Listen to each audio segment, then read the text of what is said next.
जी नमस्ते, मैं हूँ राकेश और स्वागत है आप सभी का हमारे YouTube चैनल एजुकेशन फायर पे। बीपीएससी टीआरई 4.0 को ध्यान में रखते हुए जो उसका सामान्य ज्ञान पेपर है उसके ऊपर हम डिस्कस करते हैं, क्योंकि हम पेपर दे रहे हैं बिहार का।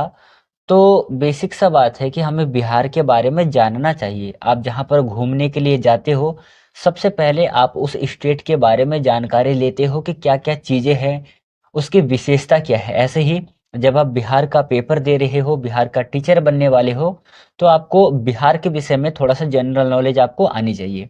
तो बिहार का जनरल नॉलेज जो है आपके लिए कितना इम्पोर्टेंट है ये आपको पता है। तो चलिए हम जनरल नॉलेज के विषय में बात करेंगे। बिहार से संबंधित जो भी इम्पोर्टेंट क्वेश्चन है इसके ऊपर हम डिस्कस करेंगे, देखेंगे कि क्या क्या चीज़ें हैं बिहार में। चलिए अपने साथ कॉपी पेन लेकर के बैठना। जहाँ पर लगे कि आपको लिखना चाहिए, आपके एग्जाम के लिए इम्पोर्टेंट है, वहाँ पर आप अपने कॉपी में नोट डाउन कर लेना। करते हैं हम शुरू पहले नंबर के क्वेश्चन से। ध्यान से देखना है, फिर आपको उत्तर देना है। पहला क्वेश्चन है कि बिहार में ललित नारायण मिथिला विश्वविद्यालय कहाँ पर स्थित है। ठीक है, विश्वविद्यालय का नाम है ललित नारायण मिथिला विश्वविद्यालय। ये कहाँ पर स्थित है? बिहार में स्थित है। और इसकी स्थापना कब हुई थी? स्थापना हुई थी 1972 में। ठीक है। अगला है बिहार में इंदिरा गांधी खुला विश्वविद्यालय कहाँ पर है। इंपॉर्टेंट क्वेश्चन है। इंदिरा गांधी खुला विश्वविद्यालय ये बिहार में स्थित है, बिहार के पटना में स्थित है। क्योंकि जो पटना है ये बिहार की राजधानी है। ठीक है, बिहार की राजधानी क्या है? बिहार की राजधानी है पटना, और यहीं पर इंदिरा गांधी खुला विश्वविद्यालय स्थित है। चलिए अगला क्वेश्चन है कि बिहार में जयप्रकाश विश्वविद्यालय स्थित है। कहाँ पर स्थित है? पर्टिकुलर जगह बताना है, और जगह है छपरा। छपरा में ये स्थित है। अगला है भूपेंद्र नारायण मंडल विश्वविद्यालय कहाँ पर स्थित है? मोस्ट इंपॉर्टेंट क्वेश्चन है। ये है मधेपुरा में स्थित है। ये चीज आपको याद रखना है, क्योंकि देखिए हम क्या कर रहे हैं कि जो भी संस्था है या फिर जो भी विश्वविद्यालय है बिहार में, ये चीजें आपको याद रखना है, क्योंकि ये चीज जो है आपके विद्यालय से रिलेटेड है। तो हो सकता है कि बिहार में जो भी विश्वविद्यालय है वहां से रिलेट करके आपसे प्रश्न पूछा जाए। तो जो भी इम्पोर्टेंट विश्वविद्यालय है, जो भी महत्वपूर्ण विश्वविद्यालय है, उन सभी को इंक्लूड करके एक ही वीडियो में मैं आपको कंप्लीट करवा रहा हूं। तो जो जो आपके हिसाब से मेन लगे उसे आप अपने कॉपी में नोट डाउन करते रहना। चलिए अगला क्वेश्चन है कि वीर कुंवर सिंह विश्वविद्यालय की स्थापना हुई थी, कब हुई थी? ये 1992 में इसकी स्थापना हुई थी। चलिए ये चीज तो क्लियर है। अब यहाँ पर हम बिहार के विषय में थोड़ी सी जानकारी ले लेते हैं। सबसे पहले बिहार जो है ये किसका भाग था, किसमें मिला हुआ था? तो बिहार जो है पहले बंगाल का हिस्सा था। पर बिहार स्वतंत्र कब हुआ? तो आप सभी को नोट डाउन करना है। बिहार स्वतंत्र हुआ था 22 मार्च सन 1912 को। बिहार जो है एक स्वतंत्र राज्य बना। ठीक है, एक स्वतंत्र राज्य बना था बिहार। कब बना था? 22 मार्च 1912 को। इसलिए हम प्रत्येक वर्ष 22 मार्च को क्या मनाते हैं? बिहार दिवस मनाते हैं। प्रत्येक वर्ष 22 मार्च को हम बिहार दिवस मनाते हैं। एक चीज और आपको ऐड करना है कि 22 मार्च को प्रत्येक वर्ष जल दिवस भी मनाया जाता है। ठीक है, प्रत्येक वर्ष जल दिवस मनाया जाता है। बिहार का सीएम कौन है? सीएम आपका हो जाएगा नीतीश कुमार। ठीक है, बिहार का सीएम कौन है? बिहार का सीएम हो जाएगा नीतीश कुमार, यहाँ का सीएम है। और जो आपका करंट का सवाल है वो कौन है? राज्यपाल का है। क्योंकि अभी हाल ही फिलहाल में यहाँ का राज्यपाल चेंज हुआ है। बताइएगा कोई कमेंट करके कि बिहार का राज्यपाल कौन है। बिहार का राज्यपाल वर्तमान समय में है आरिफ मोहम्मद खान। ठीक है, आरिफ मोहम्मद खान जो है बिहार का वर्तमान राज्यपाल है। देखिए राज्यपाल जो है इसकी नियुक्ति कौन करता है? तो राज्यपाल की नियुक्ति करता है राष्ट्रपति। ठीक है, राष्ट्रपति राज्यपाल को नियुक्ति करता है। और राज्यपाल शब्द जो है ये कहाँ से लिया गया है, ठीक है। राज्यपाल शब्द कहाँ से ग्रहण किया गया है? राज्यपाल शब्द ये कनाडा के संविधान से ग्रहण किया गया है, ठीक है। राज्यपाल शब्द को कनाडा के संविधान से लिया गया है। तो ये जितने भी क्वेश्चन हैं आप अपने कॉपी में नोट डाउन कर लेना, सारे के सारे इंपॉर्टेंट है, आपके एग्जाम के लिए इंपॉर्टेंट रहेगा। चलिए अगला क्वेश्चन है कि बिहार में महात्मा गांधी सेतु किस नदी पर बना हुआ है? ये चीज आपको याद रखना है कि महात्मा गांधी सेतु ये सबसे बड़ा पुल है, ठीक है। सबसे बड़ा पुल है ये कल के क्लास में हमने पढ़ा था। सबसे बड़ा पुल है और ये कहाँ पर बना हुआ है? ये गंगा नदी के तट पर बना हुआ है, ठीक है। गंगा नदी जो है ये बिहार में बहती है, ठीक है, बिहार के बीचों बीच बहती है। बिहार तो देखिए प्रश्न कैसे बनेगा कि बिहार के बीचों बीच बहने वाली नदी कौन सी है, ठीक है, बीचों बीच बहने वाली नदी कौन सी है? तो याद रखना है बिहार के बीचों बीच बहने वाली नदी है गंगा नदी। अगला क्वेश्चन है कि बिहार में गाने बजाने के बारे में नगमक अस्फी नाम की किताब किसने लिखी थी? ये एक बुक है, इस बुक के राइटर का नाम पूछा है। बुक कौन सा है? नगमत अस्फी। इस बुक के लेखक कौन है? उत्तर हो जाएगा मशहूर गायक राज शाह। नाम क्या है? राज शाह है। तो ये चीज आपको अपने कॉपी में नोट डाउन कर लेना है। चलिए अगला क्वेश्चन है कि बिहार में शिव का प्रसिद्ध स्थान गुप्तेश्वर मंदिर स्थित है। गुप्तेश्वर मंदिर कहाँ पर स्थित है? तो कैमूर की पहाड़ियों में स्थित है। गुप्तेश्वर मंदिर कैमूर की पहाड़ियों में स्थित है। जब हम बात कर रहे हैं मंदिर से रिलेटेड तो दो तीन और मंदिर प्रसिद्ध है, उसके भी आप नाम याद कर लेना। सबसे पहला कौन सा है? बृहदेश्वर मंदिर। कहाँ पर स्थित है? यह है तमिलनाडु। दूसरा है कामाख्या मंदिर। कामाख्या मंदिर कहाँ है? यह है असम में। असम में ही एक जगह है गुवाहाटी, वहां पर ये स्थित है, ठीक है। बृहदेश्वर मंदिर इसका निर्माण किसने करवाया था? तो जो चोल शासक है राजा राज प्रथम, राजा राज प्रथम इनके द्वारा इस मंदिर की स्थापना की गई थी, निर्माण करवाया गया था। तो ये दो मंदिर और एक ये हो गया गुप्तेश्वर मंदिर। ये तीन मंदिर इंपॉर्टेंट है, आपको ध्यान रखना है। चलिए अगला क्वेश्चन है कि बिहार संगीत नाटक अकादमी द्वारा किस वर्ष भिखारी ठाकुर वर्ष के रूप में मनाया जाता है? ठीक है, भिखारी ठाकुर वर्ष के रूप में मनाया जाता है वर्ष 1999। 1999 क्यों प्रसिद्ध है? क्योंकि 1999 में कारगिल का युद्ध होता है। ये डेट आपको याद रखना है, 1999 में कारगिल का युद्ध होता है, ये चीज आपको याद रखना है। चलिए अगला क्वेश्चन क्या है? 10वें नंबर का क्वेश्चन है अल्पसंख्यक आयोग को कानूनी अधिकार प्रदान करने वाला देश का पहला राज्य कौन सा है? ठीक है, पहला राज्य है बिहार। एक चीज आपको नोट डाउन करना है, देखिए बिहार जो है इसको हम लोग पढ़ रहे हैं पर एक बार समझना। सबसे पहले जब हम बात करेंगे भारत की तो भारत में कितने स्टेट हैं? भारत में 28 राज्य हैं और केंद्र शासित प्रदेश कितने हैं? 9 जो है वो केंद्र शासित प्रदेश है, ठीक है। और बिहार जो है वो इन 28 राज्यों में से क्षेत्रफल की दृष्टि से बिहार 12वां राज्य है, 12वां सबसे बड़ा राज्य है। और यदि हम केंद्र शासित प्रदेश को इंक्लूड करें, केंद्र शासित प्रदेश को मिला करके बिहार 13वां सबसे बड़ा राज्य है, ठीक है, 13वां सबसे बड़ा राज्य है।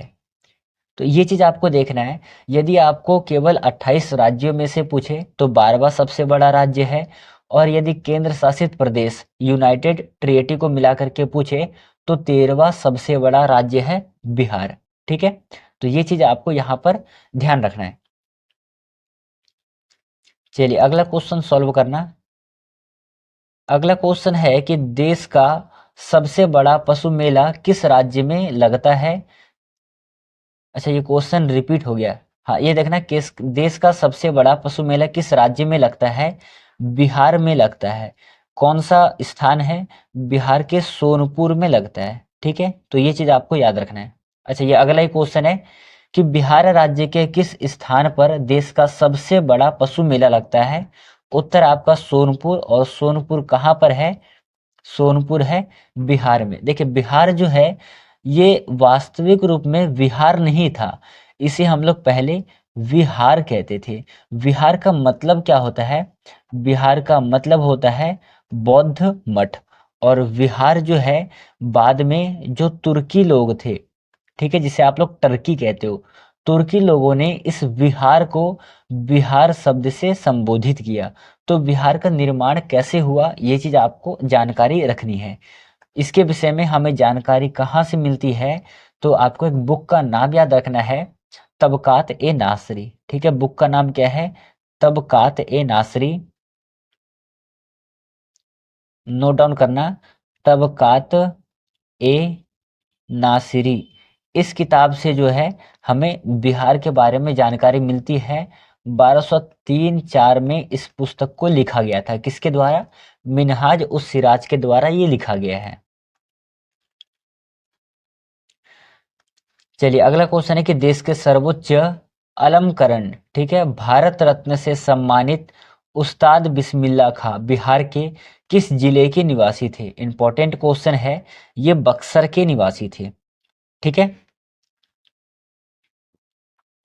चलिए एक प्रश्न आपसे क्या बनेगा, जैसे ये हो गया आपका बिहार, ठीक है, मान लो ये क्या हो गया बिहार।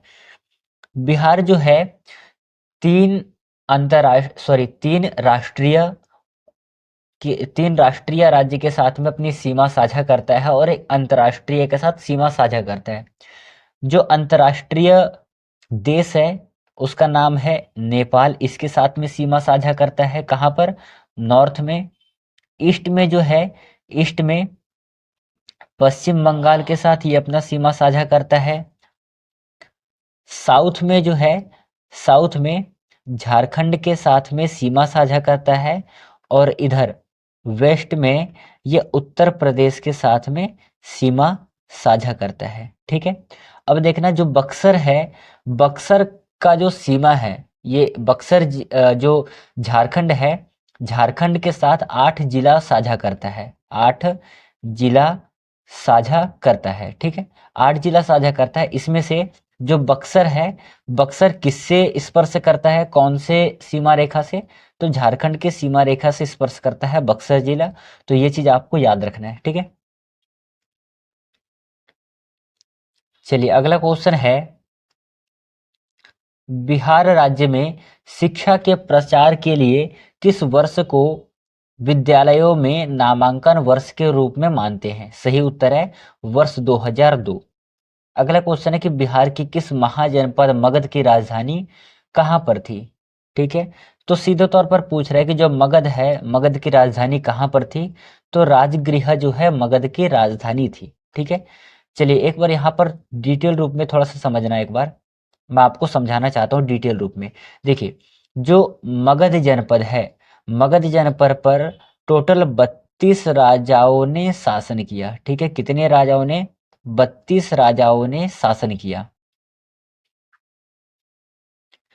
सबसे पहले मगध पर शासन करने वाले कौन थे? तो सबसे पहले मगध पे शासन करने वाले थे बृहद्रथ वंश। बृहद्रथ वंश सबसे पहले शासन करने वाले थे। इस प्रकार से करके 32 राजाओं ने शासन किया। और जो अलग अलग राजा आए, अलग अलग राजा ने मगध की राजधानी अपने हिसाब से, सिचुएशन के हिसाब से चेंज करते गए। ठीक है, किन किन तरीकों से किया, वह कहाँ कहाँ मगध की राजधानी चेंज हुई है, इसके बारे में थोड़ा सा देखना। सबसे पहले मैं इधर लिखता हूँ मगध और उसकी राजधानी। ठीक है, ये हो गया आपका मगध। जो पहली राजधानी थी, फर्स्ट राजधानी थी राजगृह। फिर दूसरी राजधानी जो होती है राजगृह से चेंज होकर के राजधानी होती है पाटलिपुत्र। फिर तीसरी राजधानी जो है पाटलिपुत्र से चेंज होकर के होती है वैशाली। और जो अंतिम राजधानी होती है वैशाली से चेंज होकर के पाटलिपुत्र। ठीक है, तो इन इन जगहों पर मगध की राजधानी ट्रांसफर की गई थी। देखिए, जो राजगीर है, इसे आप लोग राजगृह कहते हो, मगध की सबसे पहली राजधानी थी। फिर इसके बाद हरेक वंश में एक राजा होते हैं, उदाईन। उदाईन ने राजगृह से राजधानी चेंज करके पाटलिपुत्र कर दिया। फिर इसके बाद जब शुंग वंश शुरू हुआ तो इसमें एक, सॉरी शुंग वंश कह रहा हूं मैं, वो क्या नाम है, हर्यक वंश, फिर शिशुनाग वंश। शिशुनाग वंश जब प्रारंभ हुआ तो राजा शिशुनाग ने पाटलिपुत्र से राजधानी चेंज करके वैशाली किया। और इसके बाद शिशुनाग के बाद एक शासक आते हैं, कालाशोक। कालाशोक क्या करते हैं, कालाशोक जो वैशाली राजधानी थी मगध की, उसे चेंज करके दोबारा पाटलिपुत्र करते हैं। तो ये रहे राजा, और जो मगध की राजधानी चेंज हुई है वो क्रम ये रहा आपका। ठीक है, तो ये आप अपने कॉपी में एक सीक्वेंस में नोट डाउन कर लेना, एग्जाम के लिए इंपॉर्टेंट है। अगला है, मगध राज्य की राजधानी राजगृह का निर्माण किसने किया था? तो महगोविंद ने किया था। ये चीज आपको याद रखना है। चलिए, अगला क्वेश्चन है कि बिहार में रेल शुरू कब हुई थी? बिहार में रेल शुरू हुई थी 1860 में। पर वास्तविक रूप में यदि आपसे पूछे कि भारत में रेल का प्रारंभ कब हुआ, ठीक है, भारत में पहली बार रेल कब चली, तो ये चीज आपको याद रखना है कि सन 1853 में बिहार में पहली बार रेल चलती है। कहाँ से चलती है? तो ये थाने से चलती है। ठीक है, थाने से प्रारंभ होती है, थाने से पुणे तक चलती है। ये चीज आपको याद रखना है। अगला क्वेश्चन है कि बिहार राज्य की पहली रेलवे का क्या नाम था? पहली रेलवे का नाम था ईस्ट इंडिया रेलवे। अगला है कि बिहार के किस नगर में पहला दूरदर्शन केंद्र स्थापित किया गया था? दूरदर्शन केंद्र स्थापित किया गया था मुजफ्फरपुर में। चलिए, ये रहा आज का आपका अगला और अंतिम क्वेश्चन है। इसी के साथ आज के इस सेशन को हम समाप्त करेंगे। इससे पहले अभी तक जिन्होंने चैनल को सब्सक्राइब नहीं किया है वो चैनल को सब्सक्राइब कर ले, बेल आइकन को प्रेस कर लीजिए, ताकि जो भी आगे आने वाला नोटिफिकेशन है उसका सूचना सबसे पहले आपको मिले। ठीक है, चलिए, अगला क्वेश्चन है कि कौन से राष्ट्रीय राजमार्ग को ग्रांड ट्रंक रोड के नाम से जाना जाता है? उत्तर आपका राष्ट्रीय राजमार्ग 2। तो ये रहे बिहार के कुछ इंपॉर्टेंट क्वेश्चन।